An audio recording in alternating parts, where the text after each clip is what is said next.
Khabib the Eagle Nurmagomedov. Yes, I have practiced that last name. Taking on Justin the Highlight Gaethje. We've got Khabib, the perfect 28-0 fighter. One of the few, one of the only truly undefeated fighters in mixed martial arts, competing at the top, highest level. And then Gaethje, 22-2 on the flip side of this thing, challenging for the undisputed title. Matt, this is the fight. Like, not only do we finally have just a huge title fight here, the return of Khabib, maybe the only title fight that's more exciting than Conor and Khabib too, but it's a unification. We've got the interim title holder versus the true champion. Talk to me about this fight. How do you feel about this one? Look, on paper, when you break down this fight, Justin Gaethje should have as good, if not a better chance to beat Khabib than anybody else ever has. And Khabib, we know, is as motivated than ever. From everyone I've talked to that's around Khabib, that knows Khabib, knows that his motivation has never waned for a second. What I wonder, though, is how is he going to react to not having his father in his corner? Because, look, that's been kind of the rock in his whole life. Him and his dad had this plan. Be the greatest ever. Win the title. Get to 30-0 and then retire. He's 28-0. This would be 29. He says he doesn't want to fight again after. Everything about this is so important, but I wonder, what does not having his dad along for the journey anymore mean? And we are in the betting world. It's not our jobs to figure out how to write a good story, how to build a storyline. It's how to make money while we enjoy this amazing sport. And at the end of the day, we have to lay 3-1 with Khabib, and there is a big, giant question mark out there. How is he going to perform finally after his dad passes? Look, anyone who's ever been that close to a father or a mother, and I think most people are naturally close, but I mean really, really tight. I mean, how do you react when that person passes? And this wasn't now a year ago or 2 years ago. This was just a couple of months ago. So Khabib had to prep for what seemingly is the biggest fight of his career, the most challenging fight of his career, while mourning the loss of the closest person in his life, his dad, his trainer, his mentor. That leaves a lot of unanswered questions to me. And like you talked about with Walt Harris, maybe this is a great story, but fairy tales don't always come true. You don't always get to write that storybook ending. And if he is not 100% laser focused, Justin Gaethje has iron in both fists and can easily put his lights out at any time. Yeah, and I know that's going to be something people hear all week is Khabib's dad. I hope the interviewers stop asking him about it, because I can't imagine the pain that poor guy is in, talking about his father passing, and every beat writer in the game trying to turn it into their headline. It's got to take a toll, and we've seen fighters who have lost family members and close people in their lives. They react two ways. Either they use it as motivation and they come out like we've never seen them before, or they just kind of wilt a little bit. Or there's a third leg. On the Walt Harris fight, there was a huge adrenaline dump. He used it as motivation. Now, he's already got a suspect gas tank. I don't think that's going to be the story with Khabib. But he did have a gigantic adrenaline dump after he came out looking to, take out all that rage and emotion on his opponent.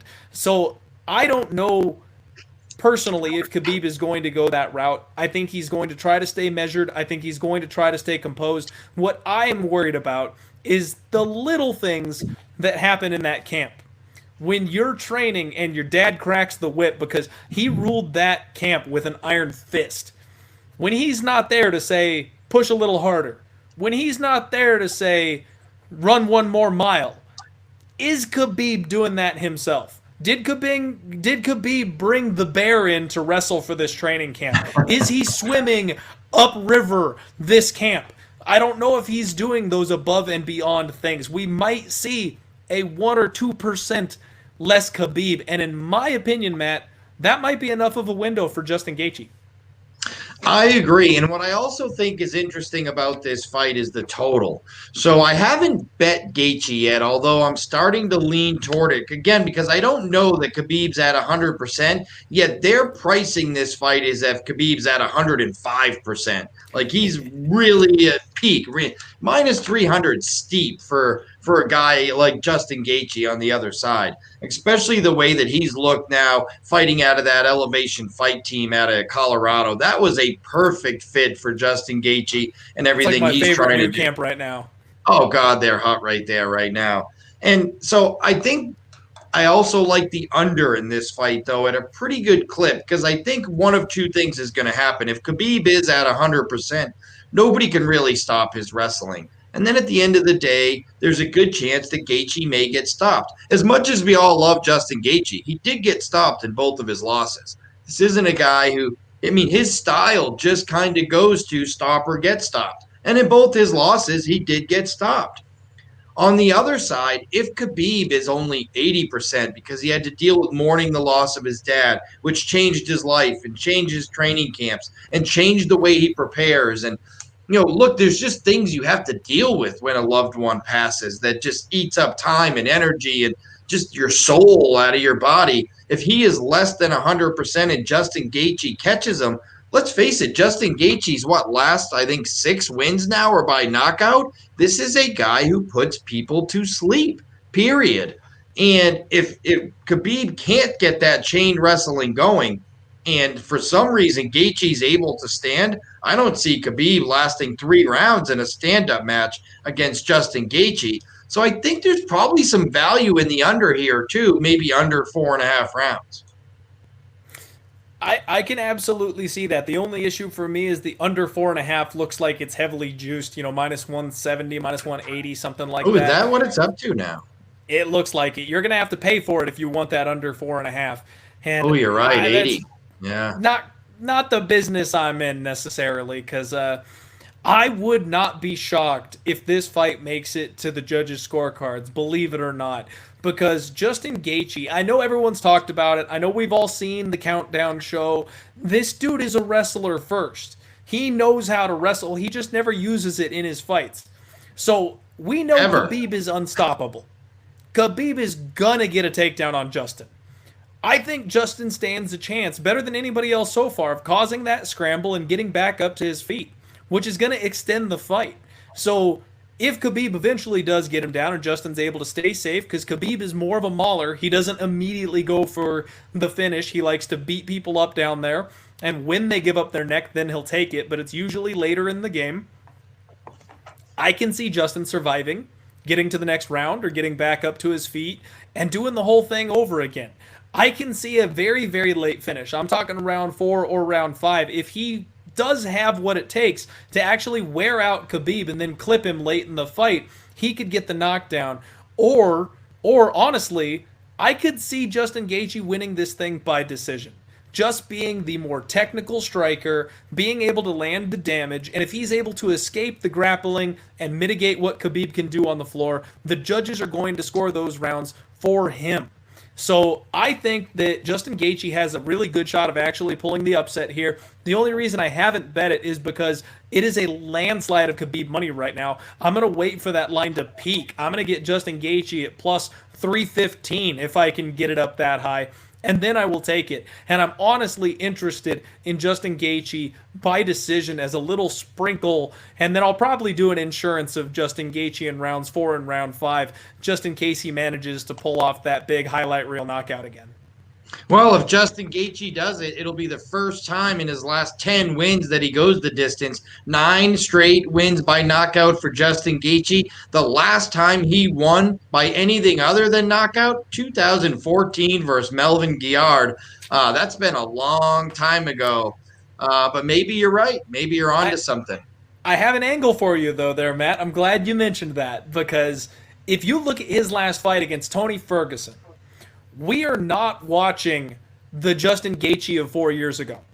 We are watching the mythical creature known as champion Justin Gaethje. He went to Trevor Whitman and he said, okay, I'm done with the brain damage talk. I'm done with collecting the fight of the night bonuses. I want the strap. I want to be the best fighter on the planet. Make me that.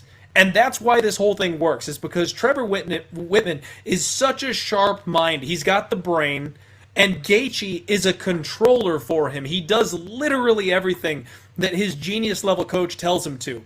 Against Tony Ferguson, he picked apart technically the best fighter he's ever fought, and he embarrassed Tony Ferguson in a way that we have just never seen happen before because he's completely revamped his game. He's taking the power off of his punches to piece them up, and Tony didn't get flatlined. Tony's eyes didn't roll into the back of his head. It wasn't like Barboza where he caught him with a big shot and just absolutely dropped him. The referee stopped it with a mercy call. He waved it off while Tony Ferguson was still standing. Tony was still Tony in that was fight. kind of waving it off too. Tony, don't get me wrong, he was hurt, but Tony's heart wouldn't let him actually get out of there. He was hanging on. I think it was a good stoppage. I think Tony would have taken just more damage. But my point is that Gaethje was fighting to win 5 rounds. He wasn't fighting for the highlight. He was fighting to piece his opponent apart for a full 25 minutes. And I think with that attitude, with that level of focus and training, I think he's in the right spot to go 5 rounds with Khabib. And he might give 1 or 2 of them up with the takedowns, but he'll have the gas left in his tank because he didn't go for broke in the second round. He'll be able to come back in round 4 and round 5, reset, get back to the technical side of things. I wouldn't be shocked if this one makes it to the cards. Maybe. Great point. Look, Clint, I gotta run. I'm already late for dinner with my Sorry CEO. we went long. That's all right. No, it's awesome, man. Look, love the card this week. Super pumped up. Thanks for having us, Matt. We appreciate you coming on the show. You enjoy your dinner, and we'll see you next time. Appreciate it. Thanks, everybody. Best of luck this weekend. All right. There you have it. Thank you all so much for hanging out with me and Matt this evening. The show went a little long tonight because we were having fun talking about some awesome fights. We set a record. We got 542 live viewers. That's so great. I appreciate you all so much.